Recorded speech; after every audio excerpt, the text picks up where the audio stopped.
woman can decide when she wants to have a child, if she wants to have a child, with whom she wants to have a child. She can decide many other things in her life. You know, women are deciding many things already in Africa. By the way, I think this continent is just made buoyant by the power of women, you know, what women are doing out there.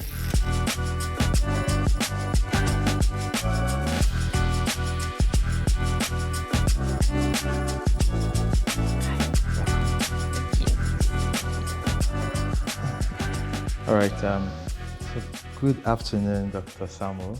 It's really a pleasure having this opportunity to speak with you on the sidelines of the 8th Nigeria Family Planning Conference. So let's get started with a quick intro. Thank you. So my name is Dr. Samukeliso Dube. I'm the Executive Director for FP2030. Today is 6th December, and just the sidelines of the Nigeria Family Planning Conference, which are getting me excited about the future of family planning. With the organization FP2030, we are leading the agenda on the narrative of family planning and rallying solidarity around the globe to ensure that family planning is deeply rooted in every country's development agenda. Can you talk a bit about that leadership journey of FP2030 since you took over? I don't want to say since I took over, because I am, you know, also standing in the shoulders of giants who actually conceptualized this notion of building solidarity for family planning way back in 2012, when FP2030 then was FP2020, starting on a journey around 69 countries, LMICs, who actually were to be commitment makers. And then we had about 47 commitment makers who made a commitment and said, family planning matters to our development agenda. The goal then was to have 120 million new users of modern contraception by 2020. Quite an ambitious goal, indeed. And then once we didn't quite achieve that, actually we were near on our journey to achieve that. But in 2020, there was a conversation to say, let's have a different model that, you know, would have a country-led agenda being in the forefront of everything that we're doing. Yes, globally connected, regionally coordinated, but country-led. And so that's when I took over. And since then, we've established regional hubs that actually are entrenching this idea of localization. We are working with countries to ensure that their commitments now are aligned with what partners are doing gap analysis at a country level, and helping countries to actually achieve the objectives that are in their commitment. And whilst we're doing that, we're also building global solidarity around family planning, because one of the things about family planning, if you look at the history of family planning in many countries, it has somehow been, or family planning saves lives, which is very true. But for us to ensure that it's part and parcel of conversations in any community or within any government circles, etc., we need to take it out, make sure that it's still within the health circles, but take it out to make sure that it's in the socio-cultural norms of any developing country, or of any country for that matter. So that is the second thing that we're doing. And the last thing that we're doing is building global solidarity. Because let's face it, one of the instruments or tools that we can use for gender equality is ensuring that women have sexual and reproductive autonomy throughout the globe. And it doesn't matter whether you're in Canada or the United States, where we just had elections, whether you're in Denmark or you're in Abuja. This actually is a true notion. We need to accelerate gender equality by ensuring that every woman can make decisions about their sexual and reproductive health and rights. Awesome. Thank you so much for taking me through that. So I'll just go back a bit on something you said around solidarity, building that solidarity, getting those conversations to where it matters, and specifically making it a political conversation, because that buy-in is very important to sustain all of this, the move or the momentum being built around this conversation. So I would like to know, especially in Africa, you know, you see it at the global level, but it gives you that bird's eye view perspective of what's happening. So specifically in Africa, how are African countries making this conversation a political conversation? And specifically, are there examples that, you know, where it's being done effectively, and what lessons can we take away from that? We are certainly better than where we were before, thanks to many initiatives, and I'm going to talk about some of those initiatives that have made Africa actually increase and accelerate its family planning journey in many of the countries. The first thing to realize is that Africa has one of the youngest populations. Yeah. And way back in 2017 and even before, the conversations were about Africa's demographic dividend. Let us invest in family planning because it's going to pay off in terms of dividends in our own people, right? And you know, when you're talking about dividends, you can miss an investment opportunity. So I know many countries did miss that window of opportunity to really reap the rewards for that demographic dividend. Yet Africa still, in terms of family planning uptake, some of the countries have doubled, you know, in terms of family planning uptake amongst users. We are seeing even a shift in what they are using within the method mix. We are seeing, and way back, one of the programs that I wanted to touch on is an implant access program. Where, because for you to really have a long-lasting effect, it's important to see many women actually using long-acting methods. And long-acting methods often are expensive. So there was an initiative really spearheaded by the Gates Foundation working with private sector to ensure that we could increase and improve access to long-acting methods, especially implants. And we are seeing results right now where it has doubled in some of the countries. You know, we talk about countries which may not have had reach, like Burkina Faso, where right now the MCPR is over 30%. That is actually because of the implant access program. But one of the issues that's important about Africa's family planning journey is somehow it is been linked to what politicians say or don't say when it comes to the narrative of population growth.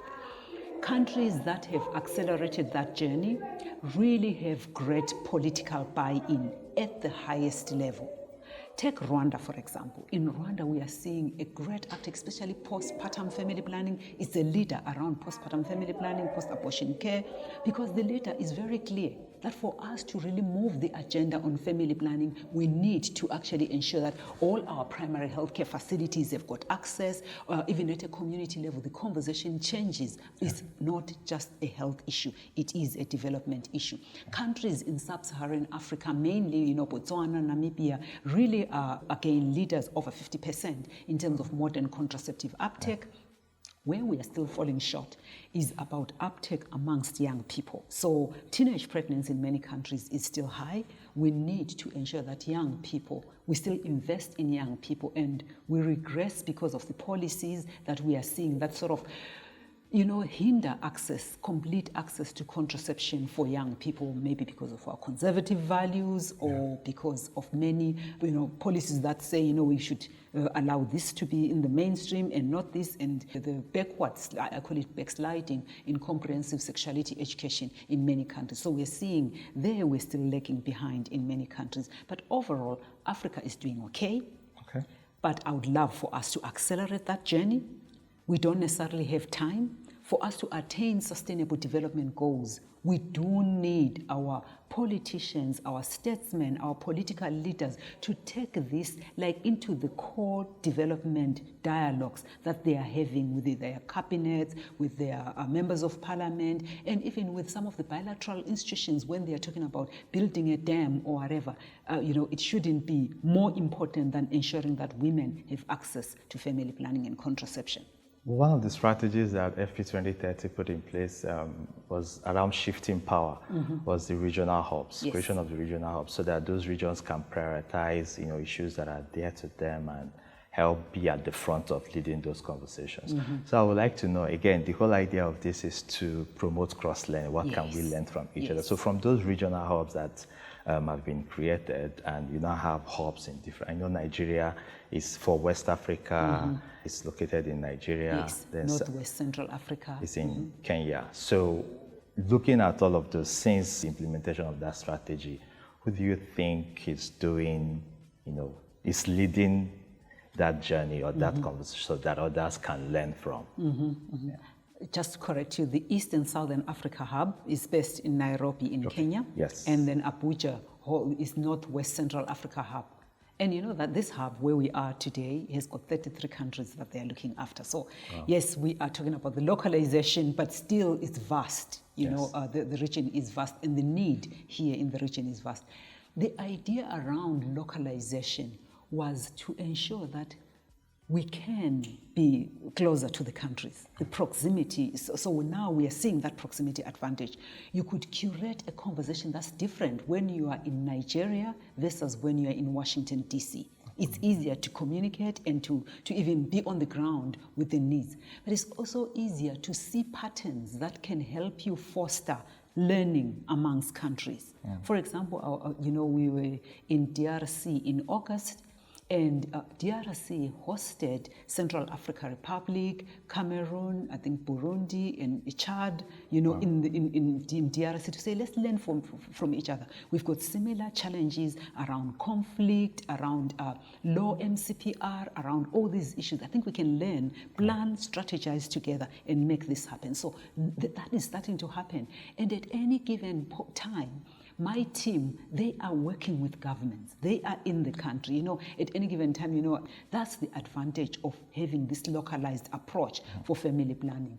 And the other thing is we are almost working to say, let's go all in and leave no stone unturned to ensure that countries can start to accelerate their family planning goals, given that SDGs, the targets are not being met, and that, 2030 is around the corner. So the advantage of localization is also that you can move with urgency and speed when you are working with countries. But again, you don't lose out on the globally connected nature of this agenda, solidarity. We want to build solidarity with many countries across the globe because, as I said earlier, family planning in Canada matters in as much as it matters in Abidjan and everywhere else in the world. So we are building that global solidarity by maintaining the global team that works with FP2030. That's what we are seeing. We're seeing more country ownership.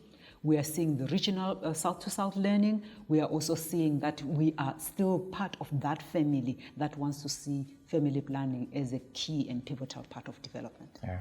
But in all of these learnings, would you say anyone is doing it better, any of the regions? Or there is always something that one practices better, and it's usually where the policy and the political will or even the financing is actually in place.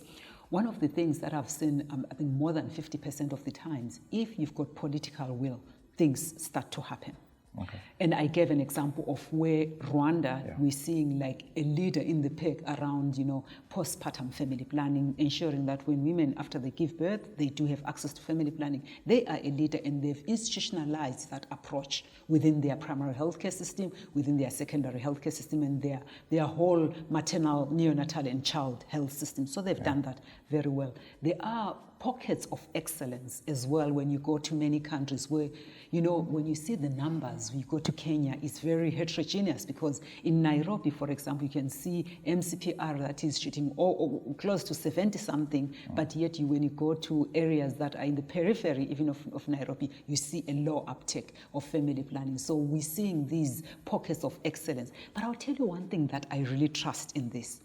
I think once women know that they can access family planning, which is why getting product is very important. We're working with UNFPA suppliers to make sure that there is a product at every point where a woman wants to use product, right? Once women know that they can use family planning, they often do not look back. It's got this sticky effect that, you go there and unless if a politician or somebody undoes that trajectory, women often, they hold their own in ensuring that this happens.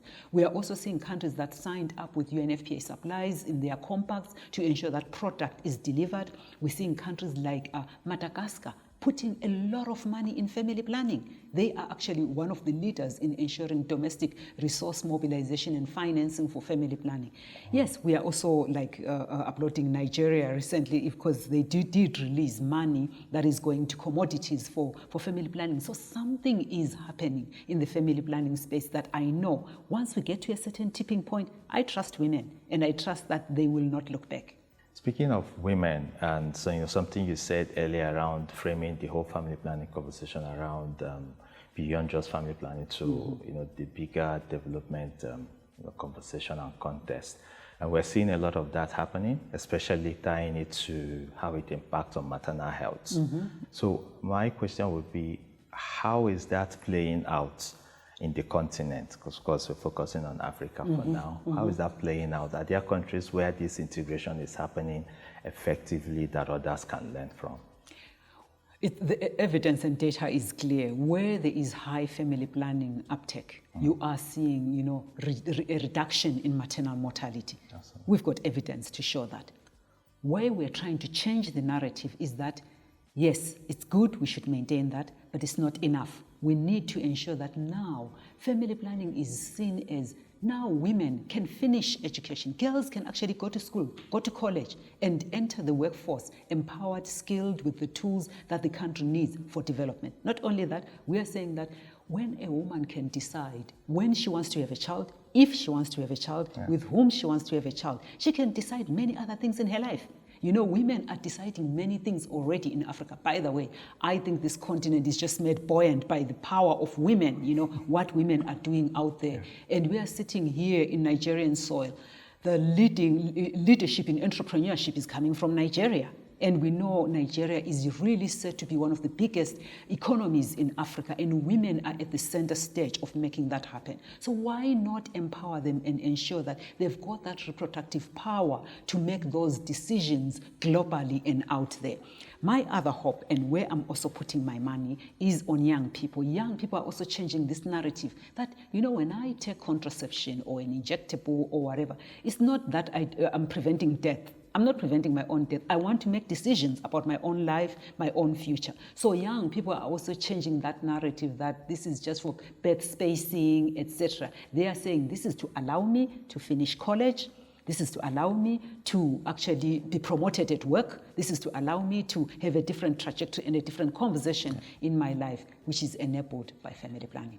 I would like to, again, so we've talked about Africa, but now bringing it back to where we are, Nigeria, especially this happening at the sidelines of the FP conference. So Nigeria has this ambitious goal of getting to a 27% MCPR by 2030.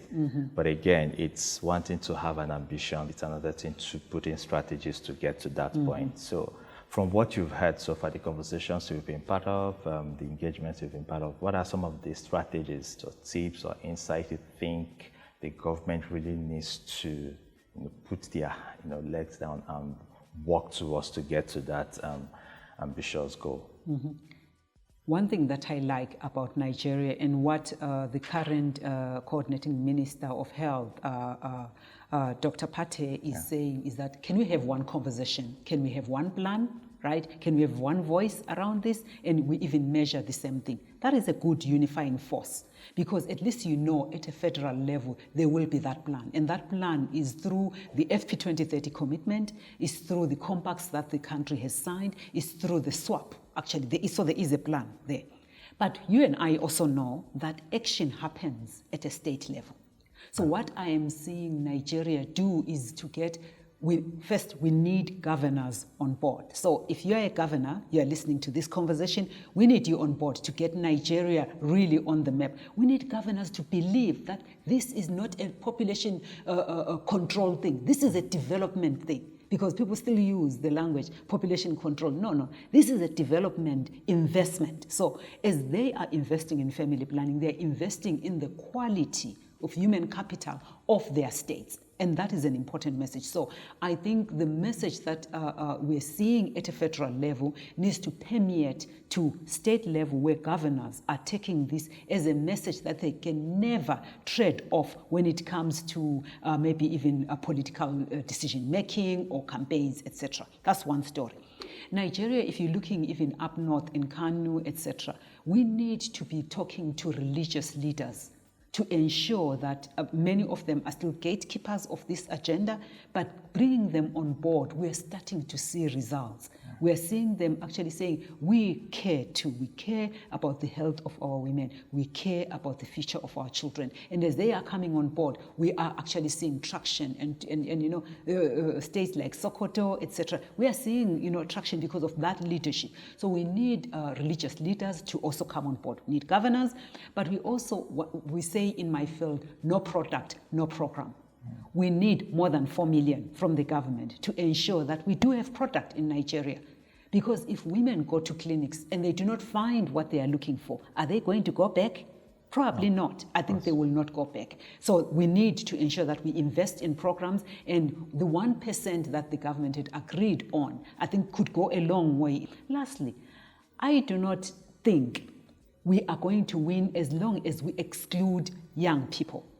Unmarried, sexually active young people need commodities too.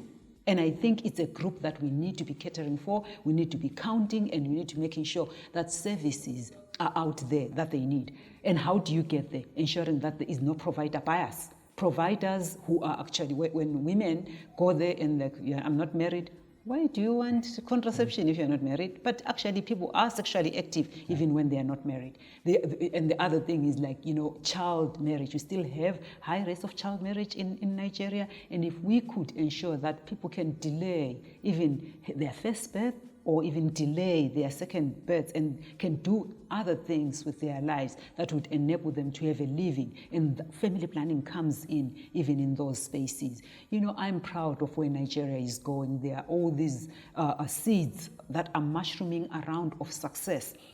Private sector is engaged, the government is showing leadership. We just need the states where action needs to happen to also come on board. In this conference, we saw commissioners that are coming from many of the states. They are also saying this matters too for maternal mortality stats in my state, for even the MCPR, because they were almost competing if you saw, I need to also increase MCPR. So something is happening, and I think in 2 years' time, when we have another conference, I am hoping that we'll be talking about a different MCPR for Nigeria, because clearly the 2% per year just for married women it seems to be huge, but still is not taking us where we want to be in Nigeria beyond the 27%. Thank you so much, Dr. Samukeliso, Executive Director of FP2030, for your time. Thank you. I appreciate this. It's been a pleasure.